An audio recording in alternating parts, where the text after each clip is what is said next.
At the end of the session on the panel here. And by the way, Rachel has written a book doing data science, and she brought some copies. We'll put them on the coffee table later for anybody who wants. Yeah, they're free. So you can grab They're free too. All right, so it's now my great pleasure to introduce Fernando Perez, who is a research scientist at UC Berkeley's Brain Imaging Center. Fernando is actually a personal hero of mine. Together with Joe Blitzstein, we were teaching a data science course last fall, and we used IPython throughout the course. And in particular, we used IPython notebooks. And Fernando is the creator of IPython. So I can tell you IPython is fantastic. You should all be using it. So he's also a contributor to a number of scientific Python projects, and he got his PhD in physics from the University of Colorado Boulder. And so he's used to the cold here. And he'll be talking about IPython. Fernando.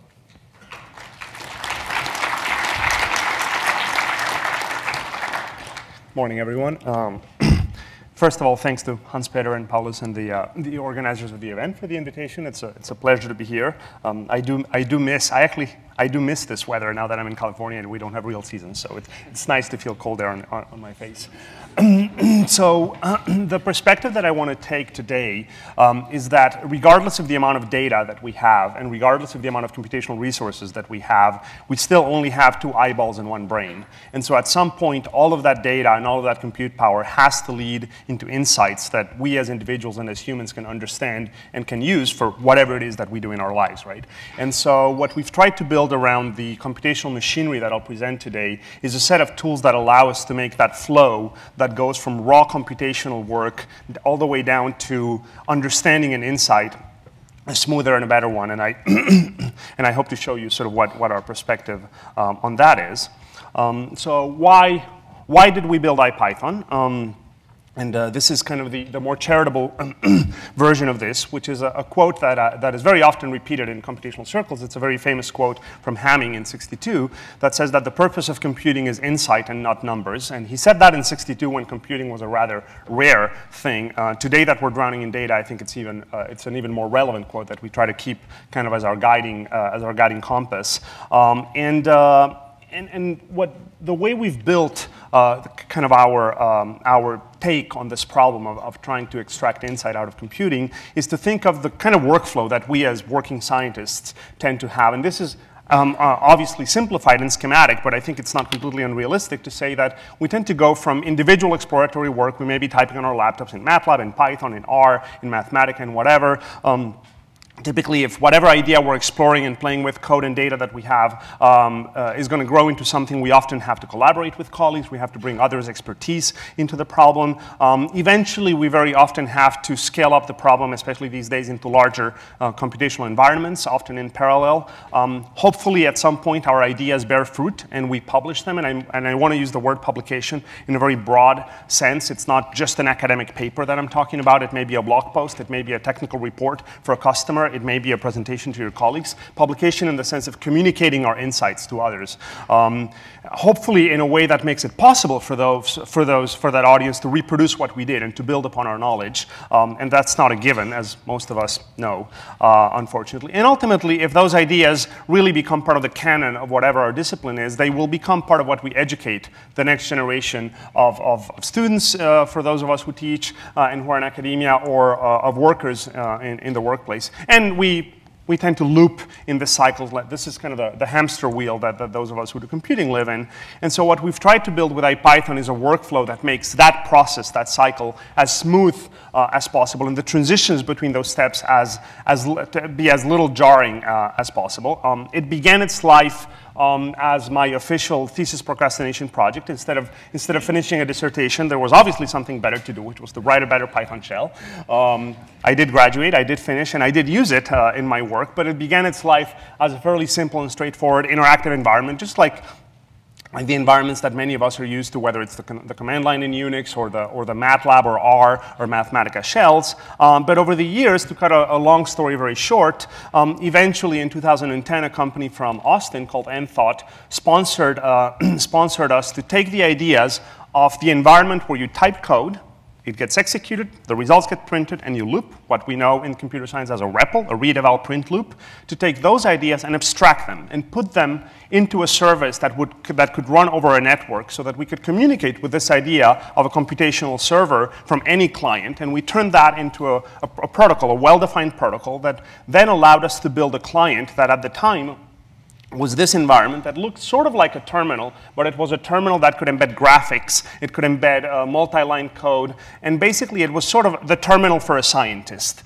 And this for us was an important result, and this was something that this company needed, but it was a stepping stone in building the right abstractions and the right protocols in order to then develop what we wanted ultimately to have, which was a full-blown interactive environment that could combine code with narrative. And this is now what we have in here, which is the actual web-based notebook. So I'm actually using the notebook environment to give this presentation. So this is actually my web browser running full screen. And so the environment where I'm running, that I'm using for doing the presentation that has text, that has annotations, that has mathematical notations here, is also the environment where I can run my code. So this is actually code that executed right there, and I can change the parameters and re-execute it. So the idea is connecting completely the environment where I do my computation all the way down to the environment where I can do presentations. And what we're gradually trying to add is making as easy as possible to explore, to do the work of exploratory and interactive computing as fluid as possible. So recently, we added features such as allowing you to add, with one line of code, interactive controls that allow you to re-execute code. So this is a simple one-line example where I have a function that prints its argument, and if I want to explore that argument over the range from 1 to 10, all I have to add is one line of code that says, I want this to be interactive, and I automatically get a graphical control. And this is a simple example, but you can use this with arbitrary code. So for example, the classical MNIST data set, which is one of the favorites of the machine learning community, if I want to look what that data set looks like, all I have to do is plot the digits of the MNIST data set, and I can simply say, I want an interactive control that loops over the data set, and as I draw my slider, I can both visualize the data and actually print the labels that are stored in the data set. So we're trying to make it very, very fluid for scientists who would normally not write graphical user interfaces and whatnot. As you're working, you can just add one line of code and get interactive controls for parameter exploration that can actually be published in web pages to provide effectively interactive computational documents to your audiences.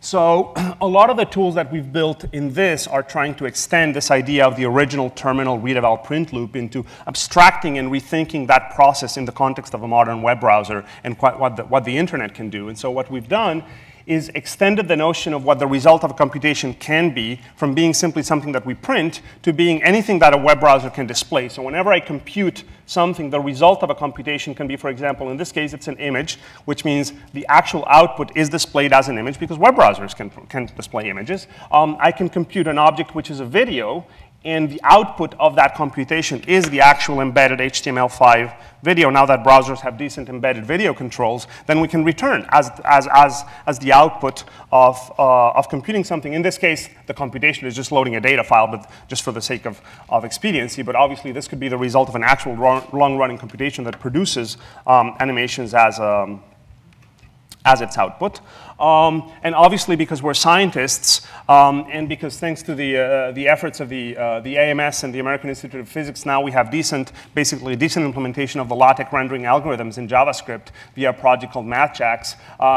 We've extended this idea of representing results, not just to allowing you to type mathematics in the input areas, but actually to return mathematical output. So basically, anytime a result can be represented in LaTeX form, we can render it, and so an output can be mathematics, which means that if you use a symbolic computing library, such as the Python symbolic package called SymPy, then those results can be rendered in proper mathematical form. And the same idea that I showed before, if you want to simply, in this case, I'm just expanding x plus 1 times x plus y to the power n, where the parameter n is here, a parameter that I control. As I change that, the computation gets reevaluated, and we get the display of the results in proper mathematical form. And this is, again, this is a document that can be exported later to any other format. So we've tried to take these ideas of creating a protocol for interactive computing and abstract them in the form that I just showed you, all the way from code execution to the display of results. But as much as I love Python, as much as I use Python in a lot of my work, Python is not the end-all be-all of scientific computing, and it may not be the tool that we want to use in 5 or 10 years. So we've tried to build a lot of these abstractions in a way that are completely language agnostic, so that they can be used across computational technologies. And so, for example, if R is your cup of tea, this is an example of creating a little bit of data in Python, a completely trivial data set, where the data set is just 2 lists of numbers. But if I want to pull in R tools, then once I label this block of code with the $R at the beginning, then I can put in straight up R code. For those of you who do R, you'll recognize that this is not Python syntax. That's the standard linear modeling R syntax for computing the linear regression for y as a function of x. And this is standard R output, and these are standard R plots, not Python plots. So you can include R in your workflow while using the underlying data that may have been pre-processed and preloaded in Python. And this extends to other languages. The Cambridge area is home to the team behind the Julia, the fantastic Julia programming language. I know that as part of your activities, they had a workshop here last week, and we've been collaborating with the Julia team very closely. I spent all day yesterday at MIT working with them. And so similarly, you can load Julia into your process and write a block of Julia code. And in fact, the integration between Julia and Python is such that in memory, expressions can combine function calls to the 2 languages simultaneously. And you can actually, from Julia, produce results using the Python matplotlib library that returns plots back to Python, while using the computational tools that are available in Julia and the benefits of speed and et cetera that it provides for numerical computing. Similarly, for those of us who come from traditions like what's common in physics, such as having a lot of Fortran code, and still nothing beats a good Fortran compiler out there in terms of raw execution speed. If you want to put Fortran code, that's all you have to do is highlight, mark it, load the Fortran support, and mark it with $% Fortran. And then this subroutine will be compiled dynamically, will be loaded into the runtime that you're executing, and then you can call it. So I can just say plot x f1 of x, where in here the function f1 computes sine of x squared. And it actually exposes a slightly nicer interface. So in Fortran, the call signature is the classic input-output arguments and vector length, whereas in Python, all I have to do is pass the input argument, and I get a normal output array as an argument. The NumPy Fortran to Python machinery takes care of sort of making the interface a little bit easier to use. And all of these tools that I've loaded so far, the symbolic computing, the R support, the Julia support and the Fortran support, they're all running in the same process. So this is a single Python process that has loaded all these libraries and that lets me mix and match these tools as I go. In addition, this is the computational part, but I said we want to go from computing to narratives. And so what we've done is we've taken this idea of building these documents and written a lot of tools around them to manipulate these documents. So there's a set of tools in IPython called nbconvert that exposes a library to do conversions of notebooks into other formats. So turning a notebook into an HTML page, into a blog post, into into a PDF report for printing, et cetera. And it's a very flexible set of tools around which we've built a fair amount of infrastructure and for which we see a lot of use in the community. So one of the things we have, people in our team have built is something called nbviewer, the notebook viewer. It's a web service that allows you to plug in you simply type the URL of any IPython notebook that is visible on the public internet, and you can send that link to your colleagues, and they can view a rendered version of that notebook without having to install anything, because we will execute all of the conversion code and produce a web page that others can share. And we're seeing an enormous amount of traffic on the internet of people just putting their work online and sending links of the rendered versions to others. Whenever you see one of these rendered notebooks, you obviously get a download link for the original file if you want to actually execute it and install the libraries. But the idea of just communicating the results is as simple as pasting a URL, and here's a little gallery of all the things that people are sharing within notebooks, from notebooks in other languages to entire books. And I'm going to talk a little bit more about this in the next few minutes.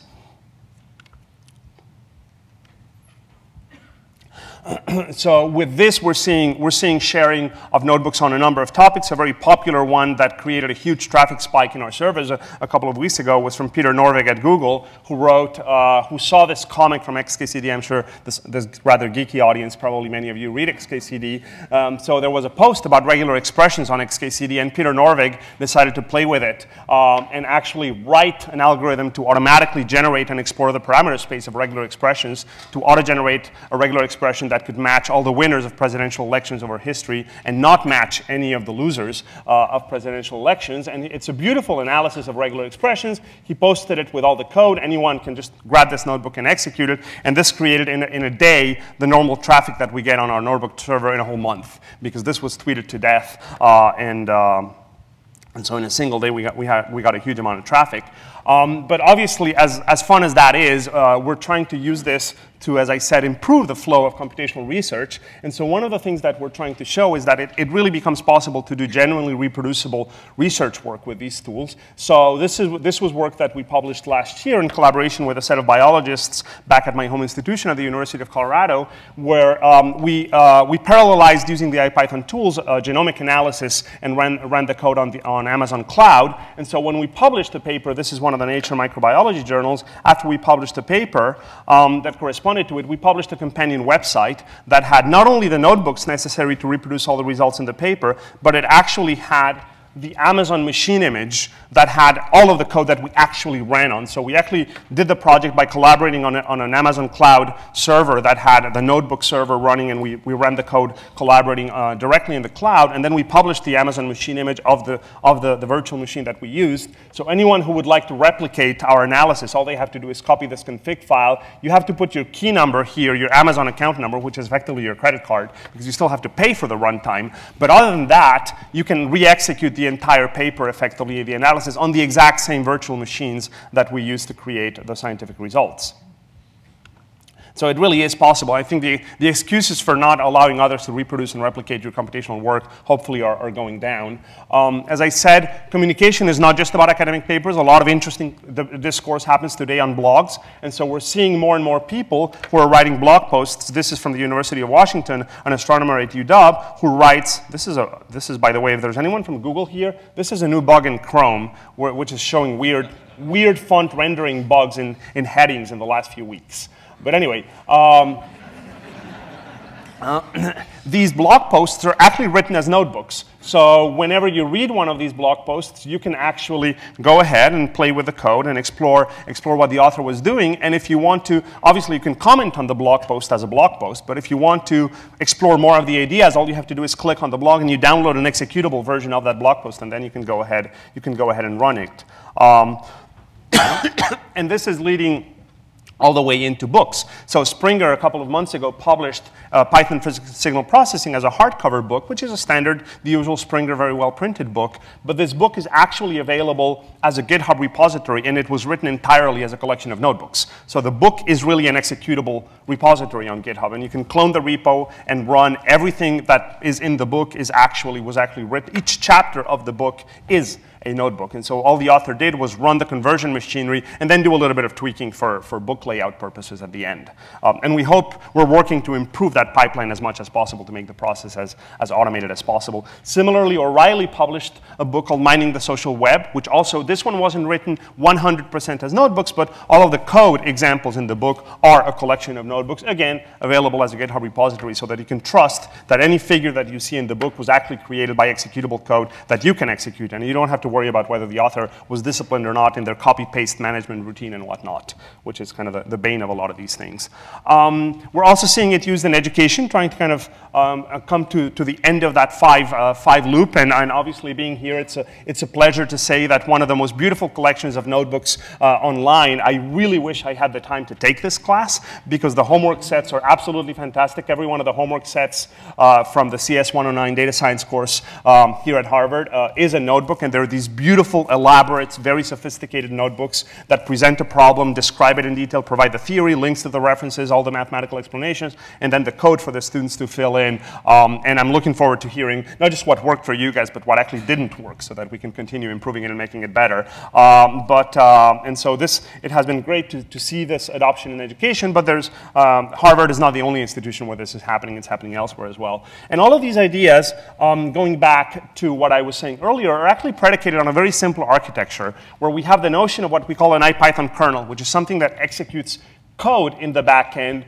and it then communicates over a networking, over a very clearly and well-specified protocol that consists of JSON packets that are transported over 0MQ, which is a networking library written in C++ that has bindings in a bunch of languages, and then clients can connect to it. So the terminal, this graphical console that we wrote, or this web notebook, they all just connect to whatever arbitrary kernel exists in the backend that speaks the right protocol. So just like we have a number of web servers and we have a number of web browsers and they all speak HTTP, we've done the same thing, but for computational protocols.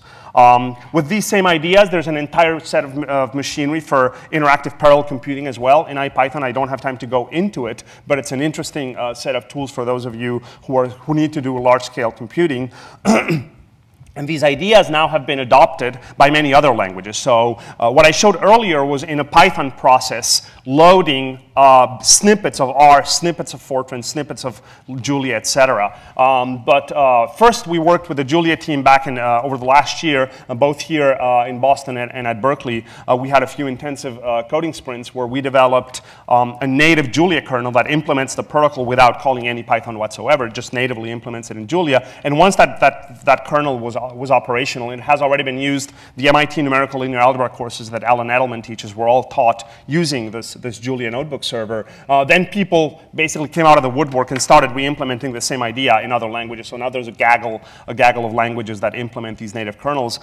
This is what a Julia notebook looks like. This is a notebook that is written purely in Julia. I'm not going to run it, but just to show you that this is pure Julia syntax. There's no Python anywhere in it, and it just uses pure Julia to call the Julia plotting libraries.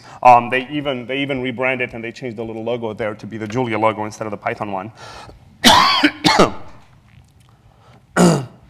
And so around these tools, because they are licensed under the terms of the BSD license, we're seeing a very healthy collaboration between open source academic projects and industry projects. And so the first one that I want to mention that was a very pleasant surprise for us was last year at the SciPy conference. The team that turns IBM Watson from that turned it from the Jeopardy-winning tool into a product gave a talk about how they replaced the existing in-house, complex and rather clunky Java-based system that was apparently difficult to use, difficult to deploy, and had a very slow interactive response time. They replaced it completely with both an IPython notebook in the front end and the IPython parallel machinery for running the clusters interactively. And they went down from about 8,000 lines of complex and hard to deploy code to a couple of hundred lines of Python that allowed them interactive exploration and the results of the analysis to be immediately reports because they're notebooks. So once one of the training engineers was done with the model, they could just send the link to that notebook to the people making the business decisions, and they could look at effectively what was a live report with plots and annotations and etc. And this was something that the Watson team presented at SciPy without ever having to ask us a question whatsoever. They just showed up and did it, and it was very nice to see that. They're not the only ones. The team at this company, Enthought, that sponsored us now. The reason why we developed that tool was because they wanted to include that graphical console inside of a product called Enthought Canopy that they develop. The Microsoft Visual Studio team has a similar tool. So if you use Visual Studio, you can load you can install the Python support for Visual Studio, which also implements an IPython console. This is not written in Python. Visual Studio is written, I don't know in what, C#, C++, I don't know exactly. And so what they did was they actually implemented the protocols and they built a tool inside of Visual Studio that speaks the same communication protocols. We've also collaborated with the Azure team at Microsoft to make it easier to deploy these notebooks and clusters on the Azure cloud platform. There's a beautiful project out of MIT called StarCluster that makes it very easy to deploy clusters of IPython parallel machines with a notebook server with basically a 10-line configuration and manage your entire clusters on Amazon very, very easily. That's exactly the config file that I showed from that computational biology paper. That snippet of code was exactly the StarCluster config file. You put that in your config and you simply type StarCluster start, and you get your cluster on Amazon. There's a tool that exposes these notebooks as a collaborative web platform called Wakari from another company in Austin called Continuum Analytics. Another startup out of UW, out of the mathematics department at UW called Cloud SageMath, also includes these tools. And yet another startup from UW, Graph Lab, which is a machine learning based on graph theoretical algorithms for machine learning, is also shipping what they call the Graph Lab notebook, which is really an IPython notebook preloaded with their libraries for the company. So we're seeing kind of this healthy back and forth between industrial applications and research projects.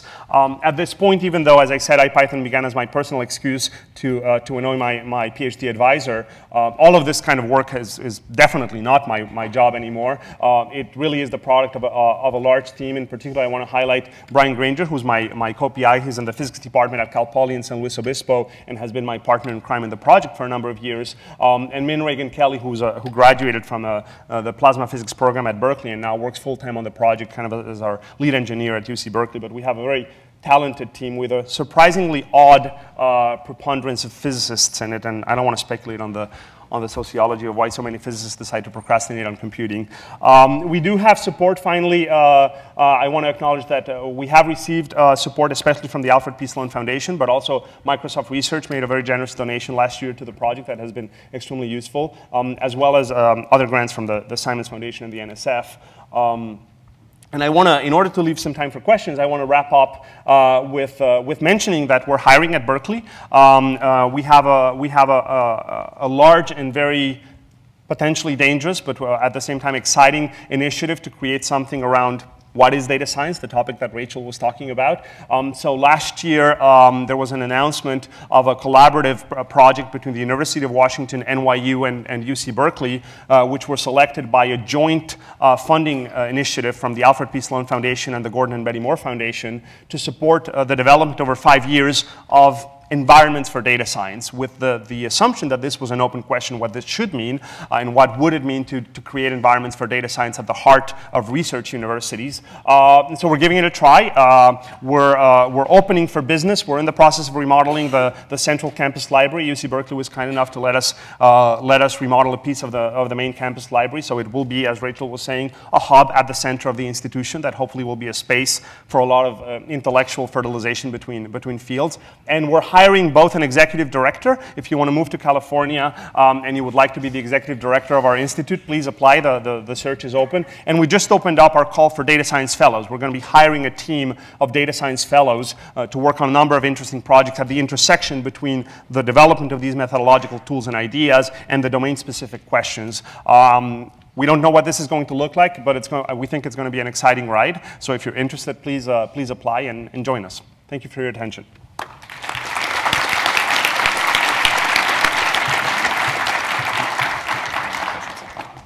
We do have time for questions. Yes. Microphone here? Or? Yeah. Pavlos. Oh, you don't have the mic. Here. It's coming.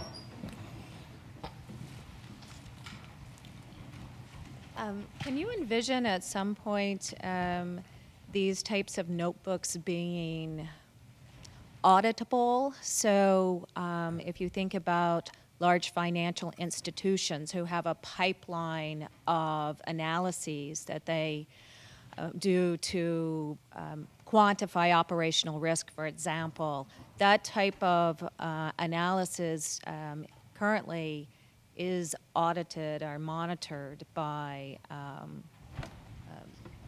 regulators. And so do you think that this notebook idea is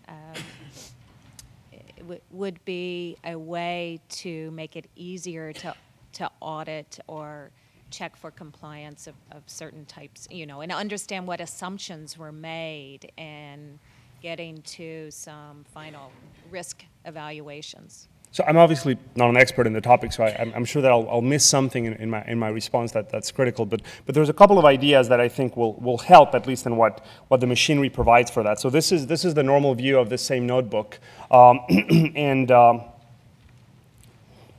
whenever one of these blocks of code, of one of these areas where I was typing code or text, has they're called cells. Each of these cells has an attached metadata area that can be annotated. And so the way we're treating a lot of this, for example, the notion of a slideshow is not by having a special slideshow application. It's just a normal notebook where certain slides are annotated as this is a new slide. And then the viewer interprets that metadata. So a combination of version control, cryptographically secure version control for tracking what has happened to a document, with annotations in the metadata, I think could enable pretty powerful workflows for later using automated tools that can validate what happened, that can re-execute that notebook in a given environment, validate whether the outputs match outputs that had been stored maybe in an external audit database, things of that nature. So I think the combination of the fact that the documents were thought to be very useful for version control workflows together with the fact that we've made explicit design decisions about having very rich access to metadata at every level of the data. The document, it's not a document, it's really a data structure, and that data structure can be annotated at each level, hopefully can enable the building of additional tools that then can interpret that metadata and do these kinds of things.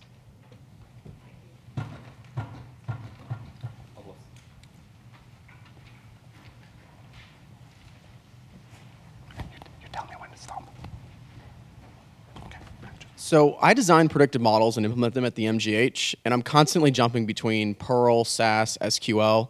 Could I essentially do all of those functions in this? I'm gonna.